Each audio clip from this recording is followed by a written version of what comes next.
there's anything we can all agree on, it's that breakups are brutal. Now, maybe you just got out of a relationship and it's really fresh and the pain you're feeling right now is brutal, 10 out of 10. In this video, I hope to give you a few unique perspectives and things you can do to accelerate your process if you do want to truly let go and move on from someone you once loved. Let's talk briefly about your mind and why it's sort of obsessing over someone in the first place. There's a cognitive bias that we all share as humans. This is what is known as the loss aversion fallacy. A big phrase, but summed up, it's very easy. You will work much harder not to lose something than you will to gain something. Put another way, losses stick in your mind and hurt more than wins feel good. Easy way to think about this is if you were gambling, would you take a 50-50 coin toss and bet your whole life savings on it? Most of us would probably say no, because the pain of losing everything we have outweighs the pain of doubling it. Maybe you're someone who's competitive in sports. You know that when you lose, it's really hard to quit on that. You want to go again. But if you win, you're like, all right, that's good, I can move on. So you're not crazy if you find yourself a little fixated on this relationship, because think about the words we use to describe it. They broke up with me. I lost them. It's over. Heartbreak. They dumped me. They cheated on me. All these like negative terms that essentially imply losing something, losing trust, losing commitment, losing the person. It's loss aversion cranked up to 11 because you're emotionally involved in this. The second point, before I give you a few tips on things you can do now, if you're really struggling to get over someone, you have to understand this. You can't just choose to get rid of the bad. You have to get rid of the good as well. Now, here's what I mean. When a relationship comes to an end, it's easy for you to wish that all the pain of this person and what you lost goes away.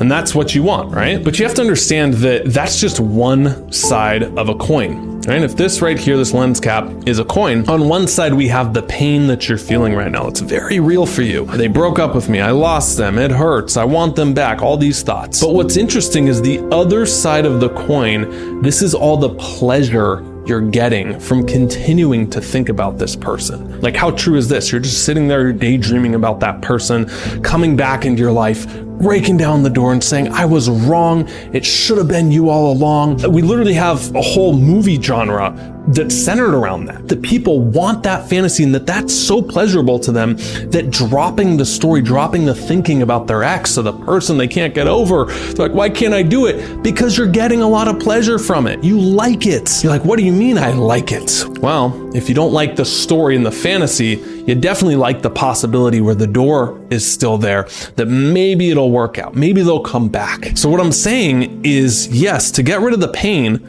you can't just choose to drop one side of the coin. You have to drop both. So those are some very big high-level perspectives that really helped me. Hopefully they'll change your perspective. But what are some tactical things that you can do? Well, I'll give you a few that have really helped me when I was going through breakups. Step number 1. If you were trying to reduce sugar, what advice would you give to yourself or someone? Well, you would tell them, dude, don't keep it in the house. First and foremost, stop buying it. You're nodding your head like, yeah, that's obvious advice, duh. Well, if you are trying to get over someone, stop exposing yourself to the stimuli of them. Understand that your attachment to them is like any other addiction. To get kind of extreme here, like I want you to view it as an addiction because you have so much dopamine associated with this person that just like anything you can get hooked on, you can get hooked on a specific person.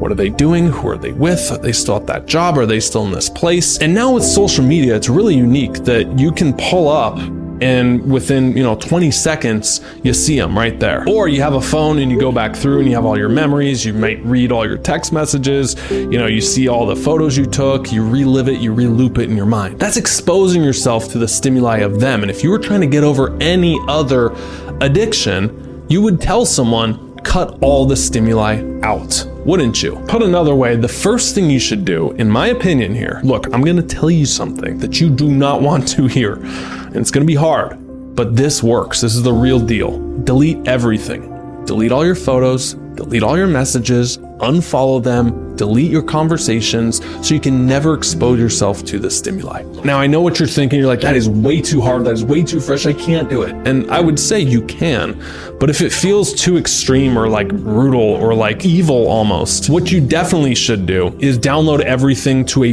physical USB stick or a memory card. So it's not on the cloud. It's not on your phone. It's nowhere but this physical thing. You have to store that somewhere where you can't easily access it. It's putting barriers between you and that stimuli. The second step here, remember how earlier we talked about loss aversion and how when you lose something, it sticks in your mind more than when you gain something? So there's also something called rosy retrospection. This is when you look at the past, your past, we tend to overlook the negatives and we see a lot of the peaks that were positive.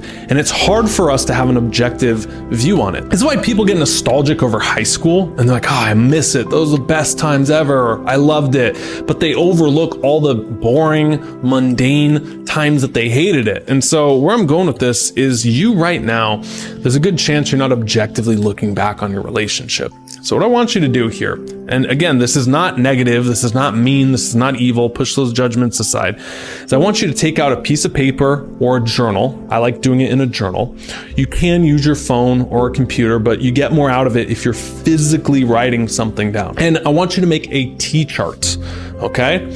On one side of the T-chart, you're going to write the things that you learned from them, the positives. What did you like about them that you hope that would be in a relationship in the future? I like the way, things were playful, or I like the way that we handled XYZ. I like the way that we were adventurous, whatever it is. Now, you're not writing specific things about that person and getting in this mindset of like, that's the only person who can deliver that for me. You're writing more like general things that you liked about you and them together, the dynamic that you had in that relationship, okay? That's very important, because if you just fixate on specific things, you're gonna get in that one-itis mode of like, that's the one person, I'm never gonna find anyone, and it's gonna spiral. And if that's too hard to do, then do this other section on the T chart. On that part, write down the things you did not like about that person. Think really hard about what drove you crazy about them, big or small. And I know that sounds brutal, that sounds negative. When I was coaching a lot, I would ask clients who were struggling with something similar like this, like, okay, what didn't you like about them? And they'd be like, oh, they'd have this resistance. We're supposed to be nice. But then you say, hey, push all the judgment aside, just tell me straight up, like, what didn't you like about them? Was there anything they did? Oh, they were super short-tempered, they were irritable, they wouldn't treat me the best, my mom said they were crazy. My point is that we overlook a lot.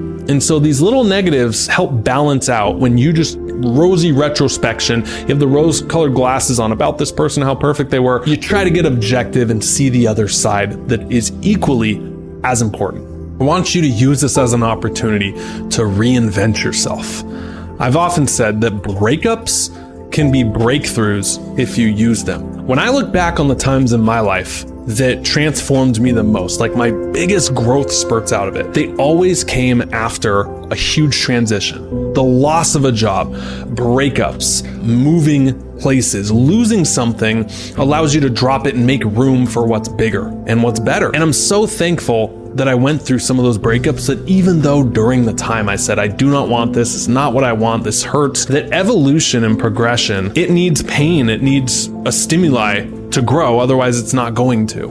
And so maybe this breakup is your breakthrough if you use it. There's a cliche gym meme that floats out there that says, breakups make bodybuilders. It's true. People use these breakups to channel it into this huge self-improvement journey oftentimes. So you're not reinventing yourself to prove to that person that you can get them back or that you're good enough for them. You're doing it for yourself. You want to prove to yourself that you can be all that you can be. Because here's the thing, like, not only will you feel better about this and it'll help the process, I fundamentally believe that it'll make any person you attract in the future better. Tens attract tens. This isn't just looks wise. This is personality, energetically, vibe, charisma, lifestyle, what you believe in. Like, your 10 level person, when you start raising up, since you only attract what you are, not necessarily what you want. The best advice, and I say it in every relationship video because it's so important, is to stop trying to look for the right person, start becoming it. Stop trying to ask for things that we aren't ourselves. The only way your next one's gonna be better is if you become better. And you do that by reinventing yourself.